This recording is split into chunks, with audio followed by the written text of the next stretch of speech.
vai falar conosco pela primeira vez após a prisão, né?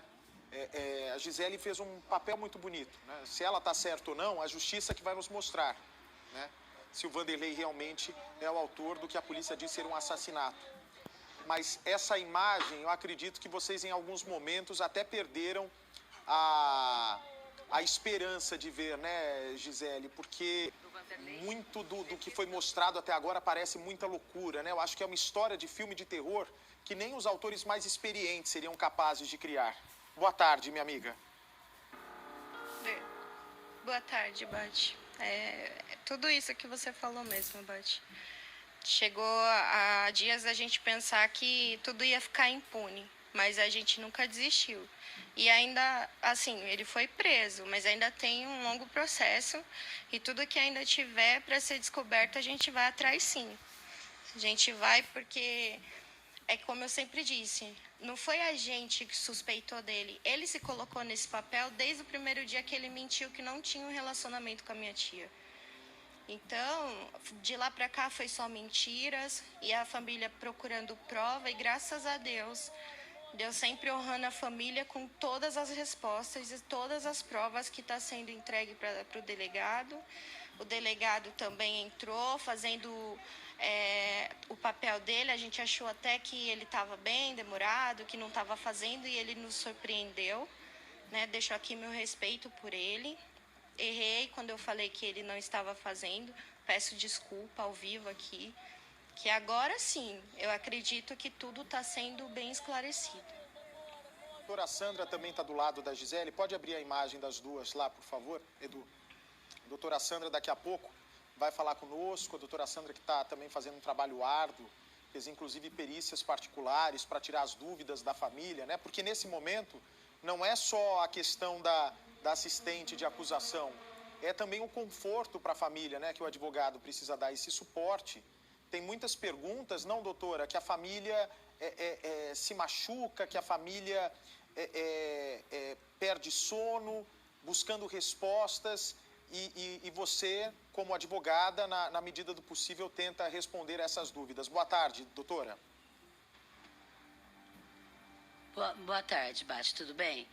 Então, é exatamente isso. A gente acaba fazendo parte dessa família, né? Porque a gente se emociona junto com eles em ver o sofrimento e da forma como estava sendo conduzida pelo próprio Vanderlei a situação, ele estava assim debochando demais do sofrimento da família, além de todas as mentiras que ele sempre contou. Então, ele nos obrigou a tomar algumas providências no âmbito particular, de buscar algumas verdades, algumas perícias, algumas investigações, que, na verdade, concluíram da mesma forma que o delegado chegou na conclusão e acabou por pedir a prisão dele. Porque as mentiras ele sempre contou desde o primeiro momento. Ele nunca teve uma espontaneidade nas palavras dele. Ele sempre contou mentira. E agora, para o final, ele foi desmascarado pela própria mentira que ele contou. Foi isso que aconteceu. A senhora diz essa mentira de pedir para a testemunha mentir para o delegado? Sim, ele se preocupou em inventar essa testemunha porque ele tem mais coisas para esconder, com certeza. Só que o fato dele ter pedido isso para a testemunha já colocou ele numa situação bem desconfortável, tanto que deu os subsídios que o delegado precisava para pedir a prisão.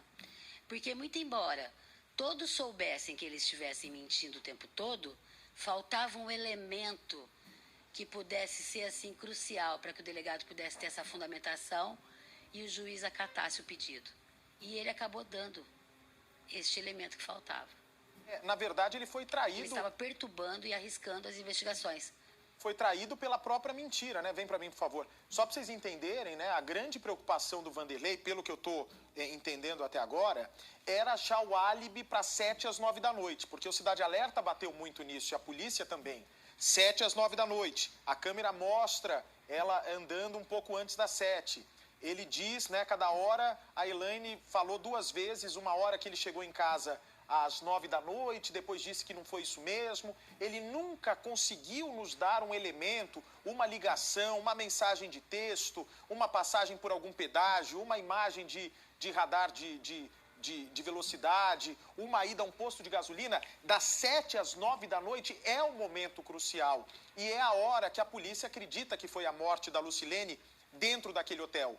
Então, pelo que eu percebi, nesses últimos dias, o Vanderlei estava buscando uma forma de se livrar. Ó, se eu tenho aqui a prova de que eu estava às 7 da noite em tal lugar, agora eu vou me livrar de tudo. Só para vocês entenderem, não sei se a doutora sabe desse detalhe e a Gisele também.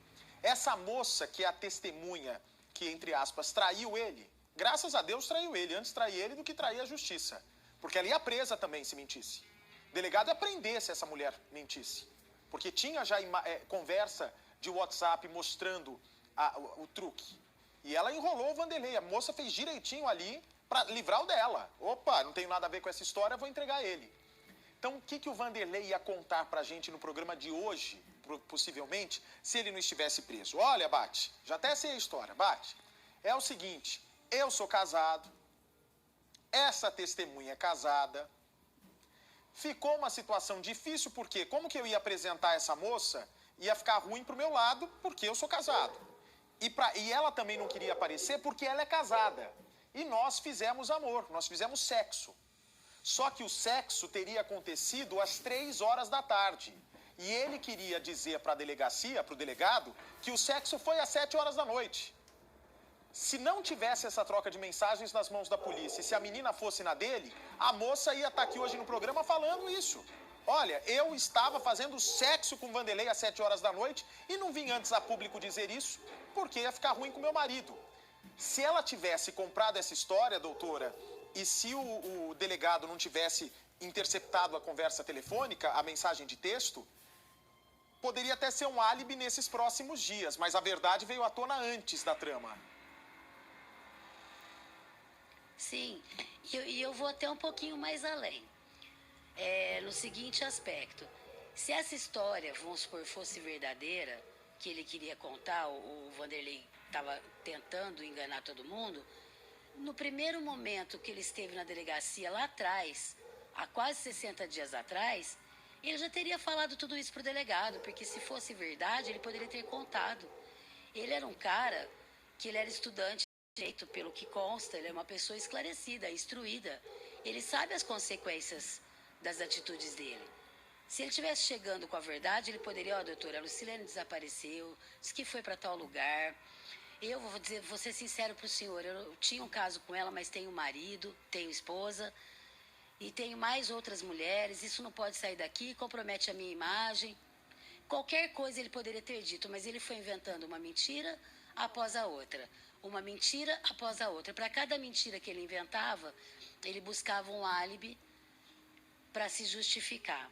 E como você disse, com a graça de Deus, essa testemunha que ele tentou por último forjar, ela teve uma consciência e resolveu falar a verdade para o delegado e foi o que deu o subsídio que a gente precisava. Aliás, agora, doutora, tá vindo aqui a minha memória, estou refrescando a memória, é a segunda testemunha, né, que eu não sei como é que se houve alguma conversa entre ele e o Exir, que era o hóspede do hotel, que era outra testemunha que poderia ser muito favorável à defesa dele. Mas o Exir, segundo aquele dono da lanchonete, foi pedir as imagens da câmera de segurança, simulando um assalto. É outra testemunha que tinha tudo para ser favorável à defesa dele e só complicou ainda mais a situação. Ele mesmo assumiu isso. Só complicou. É verdade, é verdade. Exatamente. Agora, com essa última testemunha, existem outras provas. Além do depoimento da moça, existem outras provas que permitem avaliar essa mentira do Vanderlei, esta última mentira, né? Inventando essa testemunha. Existe a transferência bancária, como a capitã Nascimento colocou, dele comprando esse depoimento, querendo pagar